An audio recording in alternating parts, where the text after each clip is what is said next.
Hello hello साथीहरू, म चाहिँ बिहानको खानामा आज यो कर्कलाको गाभाको यो पत्ता पकाउनलाई रेडी गरिराखेको छु। यस्तो मिठो हुन्छ नि, यो सिजनको सब्जी पनि हो कि कस्तो मनपर्छ। यो सबैलाई कतिलाई हजुरहरूलाई चाहिँ मनपर्छ कि पर्दैन कमेन्ट गर्नुहोस् ल। यो चाहिँ मलाई चाहिँ कति धेरै मनपर्छ। अनि मैले चाहिँ यहाँनिर आलु पनि एड गरेर पकाउँदैछु कि आलु चाहिँ जेमा पनि मिल्ने भएकोले गर्दाखेरि चाहिँ अनि मैले त यो कर्कलाको गाभामा पनि आलु नै एड गरिदिएँ है। हेर्नु न यति धेरै भयो कि तर पनि त्यो चाहिँ पाक्दाखेरि थोरै हुन्छ। अनि लास्टमा मैले पानी पनि गरेर पकाएँ। अनि त्यसपछि यता अचार बनाउँदैछु।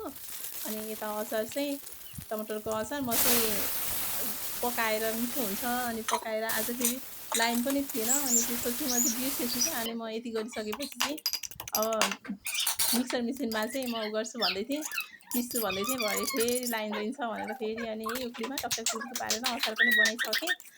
अनि यता फेरि कर्कलाको गाभाको सब्जी पनि पाकिसक्यो है, रेडी भइसक्यो। कस्तो मजाले लपक्क पाकेको छ। अनि कागती पनि एड गरिदिनुपर्छ, यस्तो मिठो हुन्छ नि झन्। पुरै छोडिदिनु साथीहरू। अनि यता चाहिँ खाना रेडी भइसकेको छ। अनि यहाँ खाना खानलाई रेडी भइसक्नु भएको छ। अनि यहाँ बाबुलाई सोधेको कस्तो भयो भनेको एकदम मिठो छ भन्दै हुनुहुन्छ। कस्तो छ बाबा? अनि कस्तो मिठो लाग्यो अरे। यता हाम्रो बाबालाई पनि मिठो लाग्यो अरे। अनि फेरि थपिदेऊ न भन्नुभयो, कस्तो मिठो रहेछ भनेर भन्नुभयो।